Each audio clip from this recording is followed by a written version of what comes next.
Hi friends, welcome back to Angular tutorial. So we got some idea about Angular. You can see from Angular tutorial series. So from this video we will get some idea about the Angular. So you can see from my Angular tutorial playlist. So we have started Angular 11. After that it releases Angular 12 and I immediately move into the Angular 12. That's the reason that is Angular 11 and 12. So we have not discussed about the forms yet.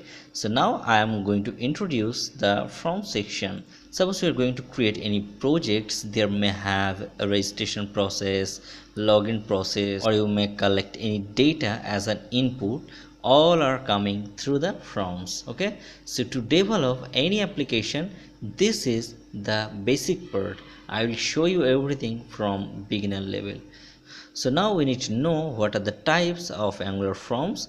So we can see there is two types of forms, that is reactive forms and template driven forms. Okay, so what is the difference between these? So basically both works looks like same, but there is different way to handle the request, there is a different way to handle the validation. So there is some difference we will discuss later when you go into deep. But the things I can say you now, if I say in detail, we can say in reactive form all the handles and validation are managing from the TS file, that is all the things are managing from TypeScript file, that is for reactive forms. And if you go to template driven forms, it is basically handles all type of request or handling any validation or anything. These are processed from the HTML file, that is component.html file.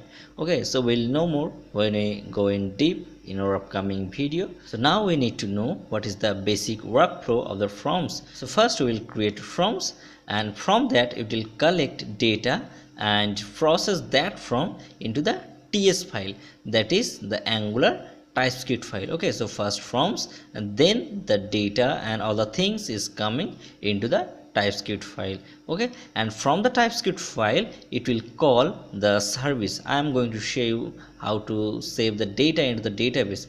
Angular is the front-end framework and it cannot connect any database. So from the TypeScript file it will call the service, and what the service will do, service have the API handling process, and from the service it will send the data to the server, and then server will store the data. So further we will need this data, service will send another API request to fetch the data, then server will send and it will handle to the TypeScript file and move to the forms, or you can say in the listing page. So in our upcoming video I will show you the whole process practically, and then step by step we will integrate Bootstrap in it, and finally we will create project on this. So this is for simple forms concept, and if you have any queries or any suggestion about this video, please comment in a below comment section. Next day we will create a reactive forms or any template driven forms, and we will show you all things practically. So please like and subscribe this channel for upcoming video. Thanks for watching this video. Have a good day.